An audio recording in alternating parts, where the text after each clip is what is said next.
Date थी 14 सितंबर। जगह थी भोपाल का शाहजहांबाद का इलाका। समय था दोपहर के तकरीबन 12 बजे कि तभी एक 5 साल की बच्ची अचानक गायब हो जाती है। उसे ढूंढने में सब लोग लग जाते हैं पर वो नहीं मिलती है। और जब वो मिलती है, जिस हालत में मिलती है, किसी ने सपने में भी ऐसा नहीं सोचा था। जी हाँ दोस्तों, 24 सितंबर 2024 को भोपाल के शाहजहांबाद इलाके की एक बिल्डिंग, जिसमें काफ़ी सारे फ्लैट थे और उस फ्लैट में ही, उसी बिल्डिंग में एक जॉइंट फैमिली रहती थी। वो 5 साल की बच्ची और उसके बड़े पापा।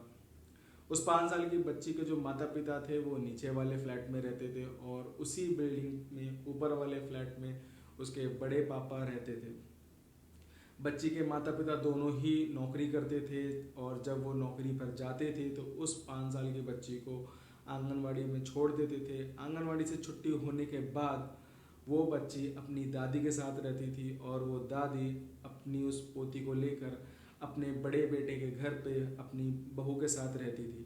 दादी कभी अपने बड़े बेटे के घर पे तो कभी अपने छोटे बेटे के घर पे रहती थी। ऐसे ही चलता रहता था और 24 सितंबर के दिन भी यही चल रहा था कि आंगनवाड़ी से छुट्टी होने के बाद वो बच्ची अपनी दादी के साथ अपने बड़े पापा के घर पे जाती है और वहाँ रहती है।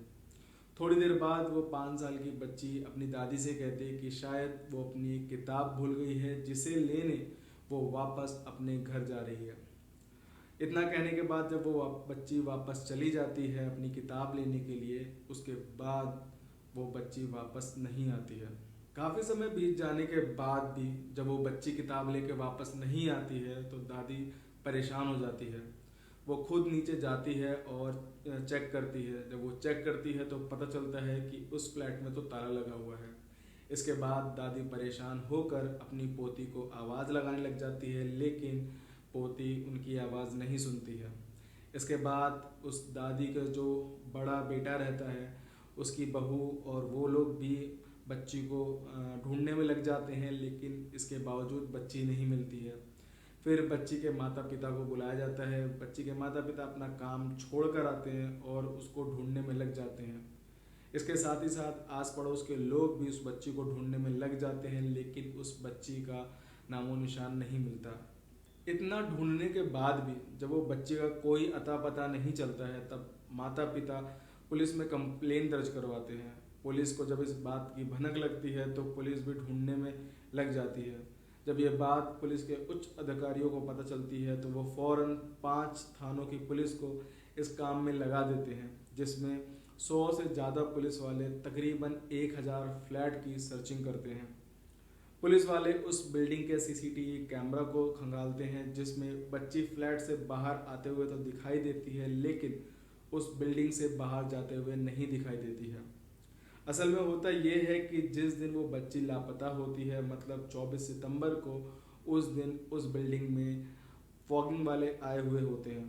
पुलिस वालों को उन पर शक होता है तो वो उन म्यूनसिपल कॉरपोरेट के जो फॉगिंग वाले होते हैं उनको बुलाते हैं और उनसे भी बड़ी शक्ति के साथ अपने तरीके से पूछताछ करते हैं, लेकिन यहाँ पर भी पुलिस वालों के हाथ खाली होते हैं। पुलिस वालों को वहाँ से भी कोई सुराग नहीं मिलता, बच्ची का कोई अता पता नहीं चलता और इसी सब में 24 सितंबर का दिन भी चला जाता है। फिर इसके बाद आता है दिन 25 सितंबर का। 25 सितंबर के दिन उसी बिल्डिंग में रहने वाले एक फ्लैट के आशीष श्रीवास्तव को एक गंदी स्मेल आती है। उसे लगता है कि ये स्मेल उसके ही घर से आ रही है। वो चेक करता है, उसे लगता है कि शायद कोई चूहा मर गया है। वो सब जगह चेक करता है, लेकिन ऐसा कुछ नहीं था। इसके बाद वो सामने वाले फ्लैट में जाता है और उनसे बोलता है कि शायद एक गंदी स्मेल आपके घर से आ रही है। सामने वाली आंटी कहती है कि हाँ, बदबू तो आ रही है, लेकिन वो हमारे घर से नहीं, वो किसी और घर से आ रही है। इसके बाद ये दोनों जाते हैं तीसरे फ्लैट में, जहाँ पर रहता था भासले परिवार। जब ये दरवाज़ा खटखटाते हैं तो वहाँ से निकल के आती है भासले परिवार की लड़की, जिसका नाम होता है चंचल भासले। जब उससे बदबू के बारे में पूछते हैं तो चंचल भासले कहती है कि हाँ, बदबू आ रही है क्योंकि हमारे घर में एक चूहा मर गया था जिसे हमने फेंक दिया है और मैंने फिनाइल से साफ कर दिया है, तो बदबू थोड़ी देर में चली जाएगी। लेकिन थोड़ा समय बीतने के बाद भी जब वो बदबू नहीं जाती है तो पुलिस को इत्तला किया जाता है। पुलिस आती है और उस फ्लैट की छानबीन के लिए अंदर घुसने की कोशिश करती है, लेकिन दोबारा फिर से जो चंचल भासले रहती है वो पुलिस वालों को कहती है कि देखिए चूहा मर गया था, इस वजह से बदबू आ रही है और अब बदबू नहीं आएगी, थोड़ा देर रुक जाइए। थोड़ा देर रुकने के बावजूद भी जब बदबू नहीं जाती है तो पुलिस वालों को शक हो जाता है। ऑलरेडी पुलिस वाले इससे पहले भी 2 बार उस फ्लैट की चेकिंग कर चुके थे, क्योंकि पुलिस वालों ने 1000 से ज़्यादा फ्लैट की चेकिंग की थी, जिसमें से इस फ्लैट में वो 2 बार ऑलरेडी चेकिंग कर चुके थे। ये तीसरी बार था जब पुलिस वाले उस फ्लैट में दाखिल हुए थे और इस बार जो पुलिस वाले थे उस फ्लैट की अच्छी तरीके से चेकिंग करते हैं। चेकिंग के दौरान पुलिस वालों को एक कमरा दिखाई देता है जिसके बाहर ताला लगा हुआ था। पुलिस वाले जब उसके बंद कमरे की चाबी के बारे में पूछते हैं तो चंचल भासले बताती है कि उसकी चाबी उसकी माँ बसंती भासले के पास है, जो अभी काम पर है, वो शाम को आएगी। इसके बाद पुलिस वाले आओ देखते हैं ना ताओ देखते हैं, वो उस कमरे का जो ताला रहता है उसको तोड़ देते हैं और उसके अंदर चेकिंग करते हैं। जब वो उस कमरे के अंदर दाखिल होते हैं तो उन्हें उस कमरे में ऊपर एक छोटी सी टंकी दिखाई देती है। वो फौरन उस टंकी को उतारते हैं तो उसमें काफ़ी सारे कपड़े ठूस के रखे हुए थे। जब पुलिस वाले उन कपड़ों को निकालते हैं तो उसमें से निकलती है उस मासूम की लाश। उस 5 साल की बच्ची की लाश को उस टंकी के अंदर देखकर सबके होश उड़ जाते हैं। इसके बाद पुलिस वाले तुरंत उसके माता पिता को बुलाते हैं पहचान के लिए और माता पिता कहते हैं कि हाँ ये उनकी बच्ची है। हैरान सब लोग इसलिए थे क्योंकि वो बच्ची उसी बिल्डिंग में थी और उस फ्लैट की पहले ही 2 बार चेकिंग की जा चुकी थी, लेकिन बच्ची नहीं मिली थी। इसके बाद पुलिस वाले उस बच्ची को लाख कोशिशें करते हैं उस टंकी से बाहर निकालने की, लेकिन बॉडी अकड़ चुकी थी और वो टंकी इतनी बड़ी थी नहीं, उसका मुहाना इतना बड़ा था नहीं कि बच्ची को निकाला जा सके आसानी से।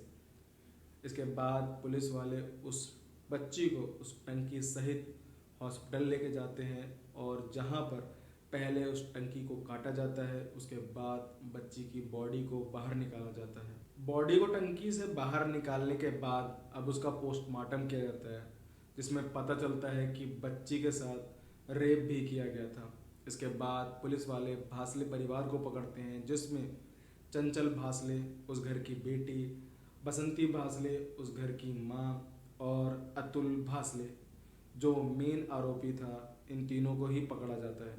जब पुलिस वालों ने अतुल भासले को पकड़ा तो पुलिस वालों को पता चला कि अतुल भासले इससे पहले खरगोन में रहता था, जहाँ पर इसके ऊपर आप चोरी और छेड़खानी जैसे कुल 6 आपराधिक मामले दर्ज हैं। अतुल भासले की पत्नी भी उससे उसकी इन्हीं हरकतों की वजह से 2 साल पहले ही उसे छोड़कर अपने मायके में रह रही थी। जब पुलिस वालों ने अतुल भासले से उस 5 साल की मासूम बच्ची के बारे में पूछा तो अतुल भासले ने बताया कि 24 सितंबर की दोपहर को जब बिल्डिंग में फॉगिंग वाले आए थे तो उस धुएं का फ़ायदा उठाकर उसने उस बच्ची का मुंह दबाकर उसे अपने फ्लैट में खींच लिया और उसके बाद उसके साथ रेप किया। रेप करने के बाद उसने उस बच्ची का गला घोंटकर उसे मौत की नींद सुला दिया और पूरा दिन उसी लाश के साथ बैठा रहा। जब शाम को चंचल भासले, उसकी बहन और बसंती भासले, उसकी माँ आई, उन्होंने देखा कि ज़मीन पर कोई सोया हुआ है। इसके बाद जब उन्होंने देखा कि कोई बच्ची सोई हुई है तो अतुल भासले ने बताया कि वो सोई हुई नहीं है, उसके साथ मैंने रेप किया है और उसे मार दिया है। जिसे सुनने के बाद दोनों ही माँ और बेटी, उनके हाथ पैर फूल जाते हैं कि उसके बेटे ने क्या किया, उसके भाई ने क्या किया। इसके बाद ये फ़ौरन ही उस बॉडी को, उस बच्ची की बॉडी को उस टंकी में जैसे तैसे ठूस देते हैं और उसके बाद वो खुद पड़ोसियों के साथ उस बच्ची को ढूंढने का ढोंग करने लगते हैं ताकि उन पर कोई शक न कर सके। साथ ही साथ वो मौका भी तलाश रहे थे कि कब मौका मिले, कब इस बॉडी को दूर फेंक दिया जाए। लेकिन और पुलिस वालों के डर से और इतनी हड़कंप मची हुई थी उस बच्ची को ढूंढने को लेकर, जिसकी वजह से उन्हें ये मौका नहीं मिल पाया। और उन्होंने उस बदबू को ख़त्म करने के लिए भी कई बार फिनाइल से पोछा लगाया, फिनाइल से सफाई की, लेकिन उस बदबू को ख़त्म नहीं कर पाए, जिसकी वजह से ये पकड़े गए।